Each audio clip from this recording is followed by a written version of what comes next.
ప్రభుత్వము ఈ మొంతా తుఫాన్ మీద మరి రివ్యూ చేసి 10,000 ఇస్తామంటున్నారు ఎకరానికి. ఏడుకెళ్ళి సరిపోతుంది 10,000 అంటే పొట్టకొచ్చి ఇప్పుడు కోతకొచ్చినటువంటి సమయం కాబట్టి ఖచ్చితంగా ప్రభుత్వం 50,000 మినిమం ఒక ఎకరానికి కట్టియాలి. లేకపోతే చాలా దారుణమైన అన్యాయం జరుగుతుంది. రైతులు ఇక్కడే కాదు, చుట్టూ తెలంగాణ వ్యాప్తంగా ఉన్న రైతులు కూడా ఇబ్బందులలో ఉన్నారు. కాబట్టి 10,000 అన్నటువంటి ఏ మూలకు కూడా సరిపోవన్న విషయం ప్రభుత్వం గమనించాలి. అట్ ద సేమ్ టైం పోయినసారి బోనస్ ఇస్తామన్నారు, ఇంతవరకు ఇచ్చినటువంటి పరిస్థితి లేదు. అన్ని రకాల వడ్లకు ఇస్తామనేది ఇచ్చే పరిస్థితి లేదు. ఇవాళ అక్కడ బీహార్లో ఎన్నికలు జరుగుతున్నాయి, ఇక్కడ కూలీలు కూడా వచ్చే పరిస్థితి లేదు.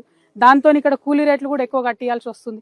అన్ని రకాలుగా రైతులకు దెబ్బ మీద దెబ్బ పడుతున్నది. కాబట్టి ప్రభుత్వం మానవతా దృక్పథంతో ఆలోచన చేయాలి.